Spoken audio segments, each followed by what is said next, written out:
pare, oh. Ito yung mga fittings, ano. Ligtas tayo. Hindi sa barbula lang to. Ito para yung dugtungan, oh. So wala naman, ano.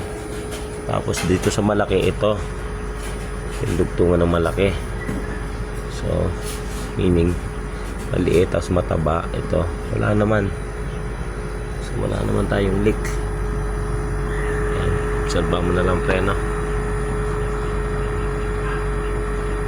Wala tayong makitang leak. Dito wala. So solve tayo sa ano, solve tayo sa mga hinang. So ngayon sa loob naman ako, no, check ko yung ano, check ko yung fittings. Atin lang yung dugtungan dito. Dito naman tayo sa loob yung mga fittings. Sana may makita tayo. Mas maganda makakita tayo ng leak kaysa wala. Pero wala talaga ba eh. Saan yung gagaling yung leak na yan? Wala oh. Wala. Dito sa bilang side. Titigan maigi, ano. Kapalan muna natin. Kapalan mamaya natin ipisan pag makita ni. Saan kaya may leak yan? Kailangan ma-pull down yan pagka ganyan. Ay, wala di ba? Naglilik yan. Baka sa barbula lang. Baka.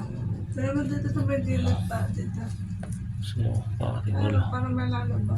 Saan be? Ito? Dito? Ako yan eh. Mamaya ninipisan natin. Makapal muna. Wala. Wala naman yun. Nataka ko, chinik ni parang JR to eh. Wala talaga eh. Baka doon lang sa ano na. Sa pamulalan doon. Pagka ano to eh, kailangan talagang ma-pull down ito. Ay, wala akong makikita. Talaga. Wala tayong makita. Wala talaga, wala. Ayan, ano. Para ito na, binalat ko na yung request mo. Wala talaga eh. Wala dito sa loob. Wala sa mga dugtungan. Kahit doon sa hinang ko, wala. So pagka maubos pa uli yan, eh, kailangan talaga na i-pull down ito.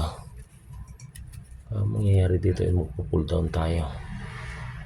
Para may babad. Wala eh. Wala talaga eh. Tagal ko lang in-obserban. Wala talaga. Kahit nipisan natin. Talasan mo be. Kita mo ba be? Double check mo dyan sa side na yun ha. At ako'y wala talaga nakikita. Wala nga eh. Wala tayo nakikita dito. Ba sa barbula lang. Ayan. Wala pre ha. Sinek ko na yan.